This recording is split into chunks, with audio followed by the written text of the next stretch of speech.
você é um ignorante. E sabe como eu sei disso? Porque todos nós somos ignorantes. Quando eu digo isso, não estou tentando desclassificar você, ou tentando pôr você para baixo, ou tentando questionar o que você sabe, porque muitas vezes a gente sabe alguma coisa especificamente, alguma área específica, que é aquilo ao qual a gente se dedicou na nossa vida, né? A gente fez faculdade, às vezes trabalha com isso, então a gente tem um conhecimento limitado sobre certos assuntos, ou às vezes profundo sobre um único assunto, ou alguns poucos assuntos, mas no geral, sobre vários outros assuntos, a gente é completamente ignorante, a gente não sabe nada. Essa é uma questão que eu tenho pensado muito atualmente, porque você vê pessoas que são ignorantes em certos assuntos e mesmo assim querem opinar sobre isso, querem debater sobre isso, querem provar que você que entende às vezes sobre aquele assunto está errado. Isso é muito comum na era da internet porque hoje com a busca no Google você sabe tudo. Você vai lá, procura sobre qualquer assunto, sobre astronomia, sobre física, sobre guerra nuclear, sobre nazismo, e todo mundo entende tudo sobre tudo.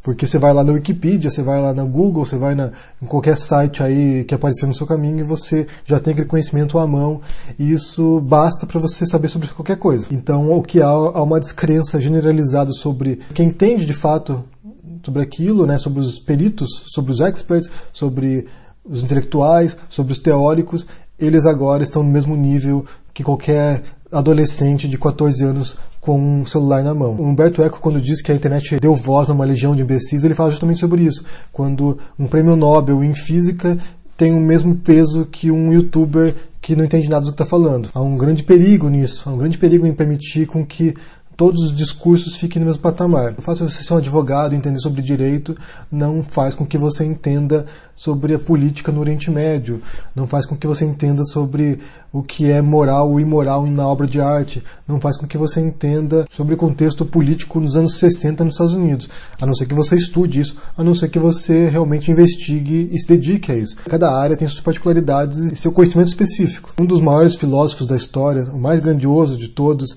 foi Sócrates. E o que ele fazia muitas vezes, né, e é o método socrático, é um método filosófico, na verdade, né, no fundo é o método filosófico que foi adotado ao longo da história da filosofia. E o que ele fazia era sair à rua, né, ele ia até a praça pública em Atenas, conversar com as pessoas e propor perguntas para elas, propor indagações para elas. Então ele escolhia algumas pessoas, e nesse caso ele escolhia quem realmente era o perito em suas áreas, e indagava aquelas pessoas algumas questões genéricas. Por exemplo, ele ia até um general e perguntava para ele o que era coragem. Ele ia até um jurista e perguntava o que era justiça. Ele ia até um artista e perguntava o que era a beleza. E o que ele percebia, né, o que ele descobria ao longo dessas conversas, desses diálogos, é que essas pessoas que achavam que sabiam, também não sabiam. E um dia alguém perguntou ao oráculo de Delfos quem era o homem mais sábio da Grécia, e a resposta do oráculo foi que era Sócrates. E ele se dá conta, então, que ele era o homem mais sábio porque ele sabia que não sabia. Ou seja, a ignorância dele, o fato de ele não saber, de ele não confiar naquilo que ele achava que sabia, o tornava mais sábio do que aqueles que achavam que sabiam. Porque o conhecimento é vasto, o conhecimento é interminável, você pode passar a vida inteira pesquisando, às vezes, um único assunto, às vezes uma biografia de uma única pessoa e não saber tudo sobre isso. Porque há sempre sutilezas, há sempre complexidades, há sempre detalhes que podem ser revelados e que às vezes mudam completamente a interpretação daquilo. E eu acho que aí nós temos duas facetas da situação.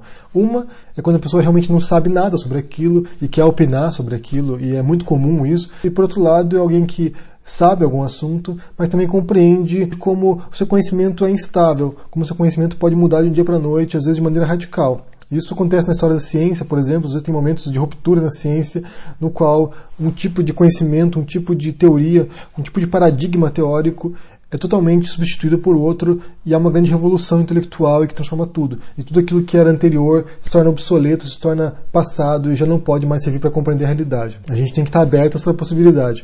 Quando você acha que sabe alguma coisa, há uma grande revolução naquele conhecimento e você se torna ultrapassado e obsoleto. Então todos nós somos ignorantes sobre muitos assuntos, sobre uma quantidade interminável de assuntos, e às vezes a gente é ignorante sobre aquilo mesmo que a gente faz, porque do dia para a noite pode mudar tudo. Eu quero saber de vocês, quais são os assuntos que você conhece, que você domina, o que você estudou na faculdade, que tipo de assunto você acha que entende, pelo menos, e o que você pensa sobre isso? O que você pensa sobre esse tipo de debate na internet, onde qualquer pessoa pode opinar sobre qualquer coisa, pode discutir sobre qualquer assunto, sendo que muitas vezes a pessoa não tem qualificação para isso, não tem competência para isso e não tem estudo para isso. Deixa no comentário aqui embaixo o que você acha, deixa o joinha, assina o canal e a gente se vê por aí. Abraço e até mais.